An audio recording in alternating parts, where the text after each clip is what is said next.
For the AP syllabus, after Aeneas and Dido's initial encounter, when Dido finds out that Aeneas is leaving, we skip all the way to the end of book 4, to the point where Dido has no other recourse, but at least in her mind, but to kill herself. So she has asked Anna to pile up all of Aeneas and Dido's shared belongings into a big pile, and she's going to light them on fire. And Anna doesn't know that she's building Dido's funeral pyre, but in 659 she does, because we start out in 659 saying, she said, Dido said, and having pressed her mouth on the marriage couch, says, we will die unavenged, but let us die. Thus it helps to go under the shades. Let this cruel man, this Trojan, drink this fire in with his eyes from the deep, and let him bear the omens of our death with him. So these are the lines that make a Latin teacher's heart feel nice, warm, and fuzzy, and validate all those times that we made our students conjugate verbs here. So we have morior, the verb that means to die, and we see the e from the future tense. So we will die unavenged, and then moriamur, the present subjunctive ia, and I, probably as a lot of teachers, give the shorthand we beat all liars, or let's beat a giant, or we beat all giant liars. But here is your ia from the present subjunctive, and it's a hortatory here, so let us die.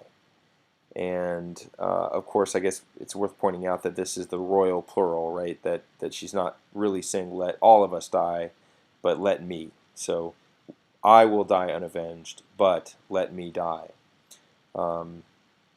Impressa here, it's worth noting, this is not a deponent verb. This is imprimo, imprimere, impressi, impressus, and it has what's called middle voice here, which really effectively for you as an applat student, what this means is that we're just going to treat this and pretend it's a deponent.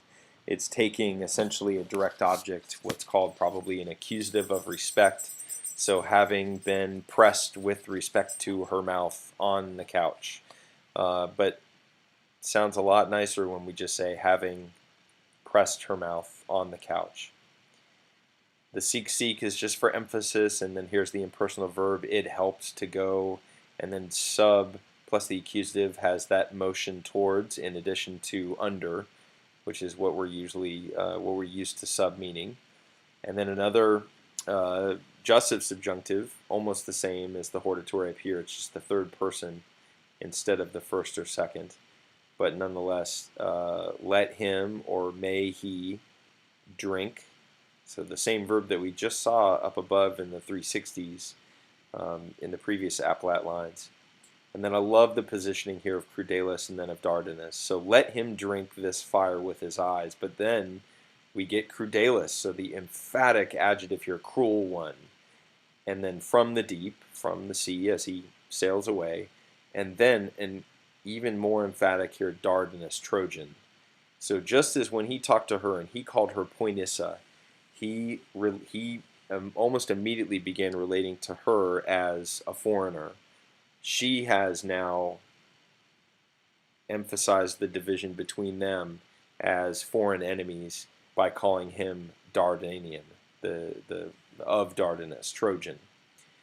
And then again, the jussive subjunctive, let him carry with him the omens of our death.